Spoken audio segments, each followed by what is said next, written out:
अस्सलाम वालेकुम नाजरीन, मैं अब्दुल जब्बार सुमरो हाजिर हूँ आपके programme behind the news with Abdul Jabbar Soomro के साथ। तो शुरू करते हैं आज की खबरें। सबसे चलते हैं पहले कराची, जहाँ 15 जनवरी को बल्दियाती इंतखाबात होने को हैं और वहाँ 4 बड़े जो हैं पार्टियाँ पहलवान मद्दे मुकाबले हैं, जिनमें MQM, PTI, जमायत इस्लामी और पाकिस्तान पीपल्स पार्टी शामिल है।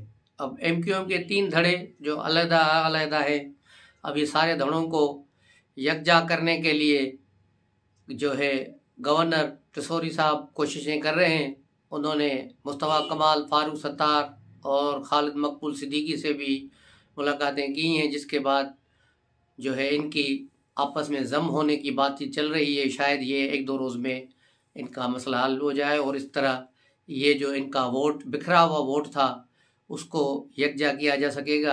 लेकिन सवाल ये पैदा होता है कि MQM अल्ताफ़ हुसैन के बग़ैर क्या कामयाब हो पाएगी, क्योंकि कराची में अल्ताफ़ हुसैन ने इंतखाबात का बायकाट किया हुआ है, क्योंकि उन्होंने कहा है कि उनकी जमात को जो है आज़ादी नहीं है, इसलिए वो इंतखाबात का बायकाट करेंगे। तो अब मुहाजिर फैक्टर को देखना है कि वो MQM को वेलकम करते हैं, नई मुत्तहदा MQM को, या नहीं करते, वो भी देखना है। और PTI का अब तक जो है कराची में शो अच्छा खासा रहा है, PTI का भी जोर अच्छा खासा रहा है, तो उसको भी देखना है कि PTI कहाँ तक अपने लिए सीटें समेट सकती है।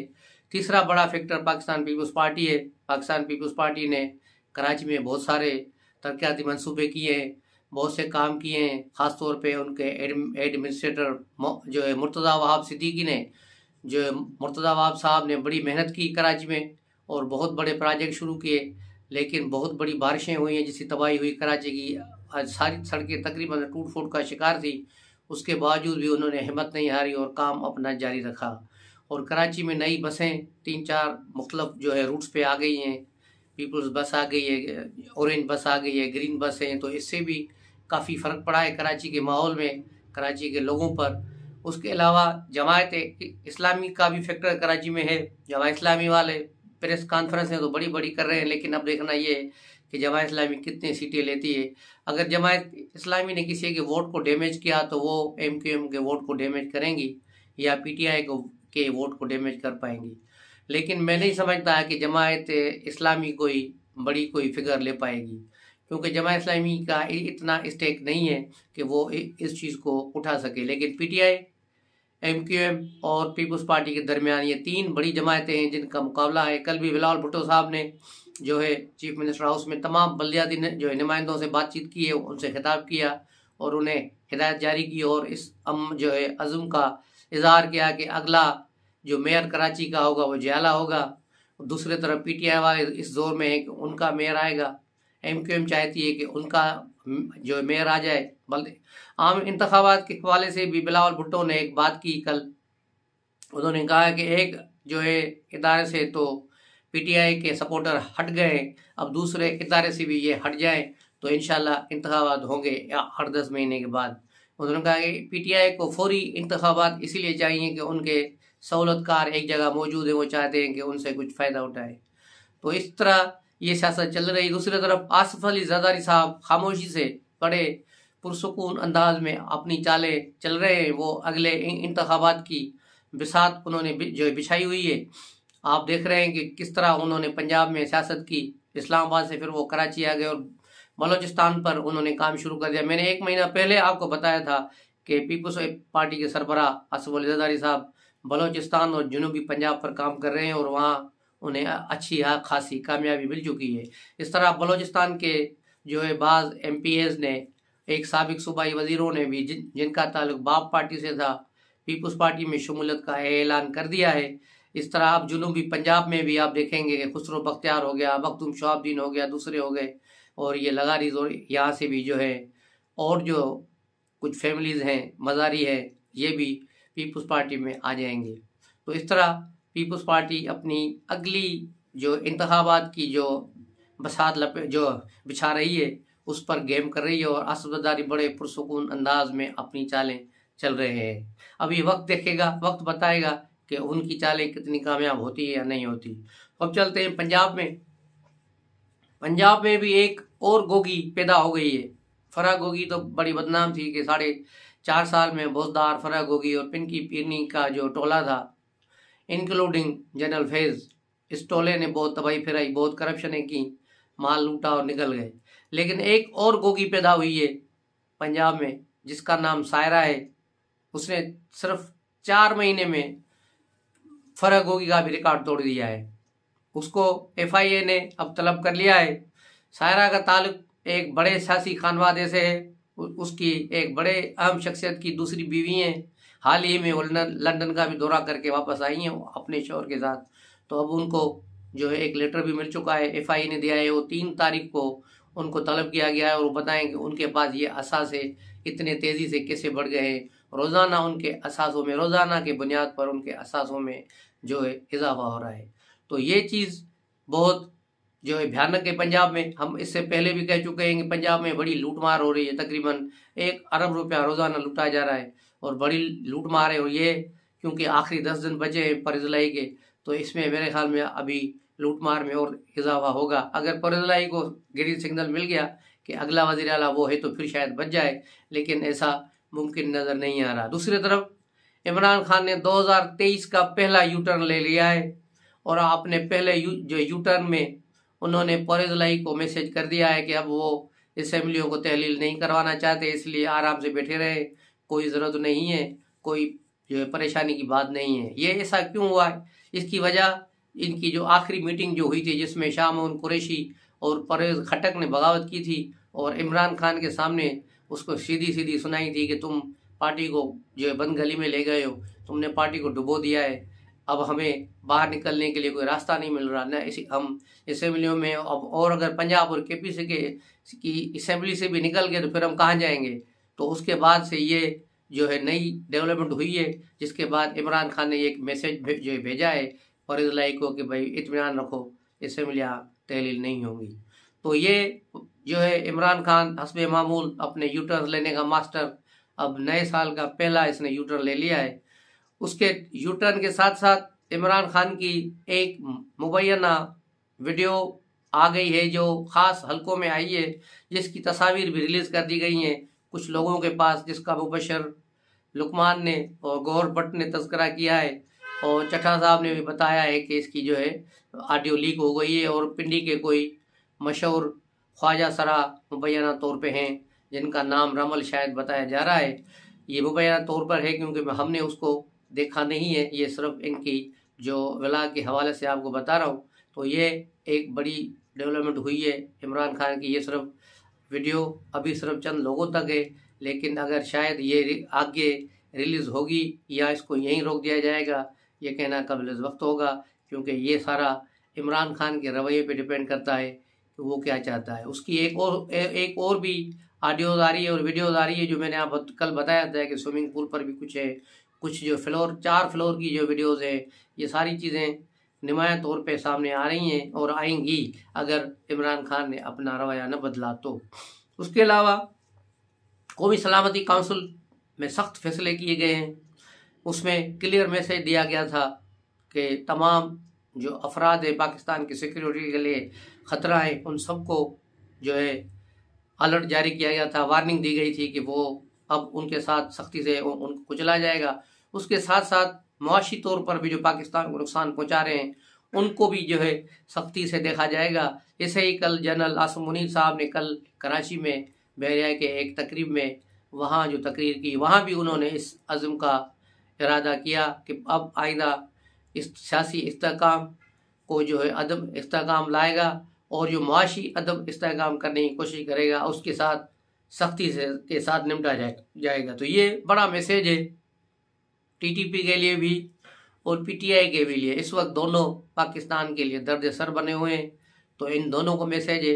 अब देखना ये है कि इस पर इसका कितना अमल होता है। उसके अलावा PTI के एक टूलर और साबिक मेजर आदिल राजा भी बाहर से बैठकर बहुत सी चीज़ें कर रहे हैं और एक नई चीज़ भी सामने आई है कि अब PTI के टूलर्स जो है अचानक जनरल फैज़ के ख़िलाफ़ अपनी मुहिम शुरू कर दी है। उन लोगों ने उसके खिलाफ क्यों मुहिम शुरू की गई है, उसकी वजह यही बताई जा रही है कि इमरान खान की जो ऑडियो लीक्स हुई हैं उनके पीछे शायद मुबैना तौर पर उनका हाथ है। ये मेजर आदिल ने जो अपने व्लॉग्स किए हैं, ये जफ़र नकवी साहब ने अपने व्लॉग में बताया कि उसके व्लॉग के बाद जो उसमें उन्होंने बातें कही हैं, उससे इमरान खान को जो है नंगा कर दिया है। इसके बाद से यूथिए और उनको भी जो ब्रिगेड को कहा गया है कि अब जनरल फैज़ के खिलाफ मोर्चे खोले जाए, इसलिए अब जनरल फैज़ को भी नहीं बख्शा जा रहा।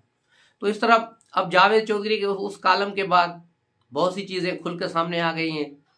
और फिर खान साहब जो शाहज़ेब खानज़ादा के प्रोग्राम में भी जो है जो ओन चौधरी ने इंकशाफात किए और साकिब निसार पर इल्ज़ाम लगाया, और साकिब निसार ने कल जाके उनकी तरदीद की और कहा कि मैं अकेला जज नहीं था, मेरे साथ 2 और जज थे, फैसल अरब भी था और बंदयाल भी था, हमने ऐसा कोई काम नहीं किया। अब इसने और भी कह दिया है कि अगर कोई कल कुछ बात होती है तो मैं अकेला नहीं हूँ, मेरे साथ 2 जज और भी हैं जिन्होंने ये फैसले दिए हैं। लेकिन बाज़ अफराद ये है कि इस बात पर कायम है कि ये बिल्कुल ऐसे ही हुआ था जैसा जावेद चौधरी के कालम में कि किस तरह एक बंद लिफाफे में साकिब निसार को जाके फैसला दे दिया गया और उसने वो पढ़ कर सुनाया। तो ये चीज़ें पाकिस्तान के लिए बहुत भयानक है। पहले भी हम कह चुके हैं कि इस पर कोई तहकीकात होनी चाहिए, इसको जो है एक कमीशन बनना चाहिए जो जस्टिस खोसा, जस्टिस साकिब निसार और दूसरे जजों को, जनरल बाजवा, जनरल फैज़ और दूसरे जो इन्वॉल्व जनरल है, इन सब के जो मुतल्लिक जो है तहकीकात करे और एक जो है कमीशन अपनी रिपोर्ट पब्लिक करे ताकि आवाम को पता चले कि पिछले 5-6 सालों में पाकिस्तान के साथ किसने खिलवाड़ किया है और पाकिस्तान आज जो सिसक रहा है, मुआशी तौर पे तबाही पे खड़ा है, इसका ज़िम्मेदार कौन है, इसका पता लगाने के लिए एक कौमी कमीशन बनाना ज़रूरी है। इसको चाहिए अदालत को कि सोमोटो ले, अगर वो नहीं लेती तो वज़ीर-ए-आज़म साहब को चाहिए कि थोड़ा हिम्मत करे और एक कमीशन बनाए। 13 जमातें साथ है तो सब मिलजुल कर इस पर करें। मौलाना फजल रहमान तो चाहेंगे, लेकिन मैं नहीं समझता कि पीएमएल नून या पीपल्स पार्टी इस पर जो है कुछ करेंगी, क्योंकि उनको मेरे ख्याल में इस तरफ जाने ही नहीं दिया जाएगा। उसके अलावा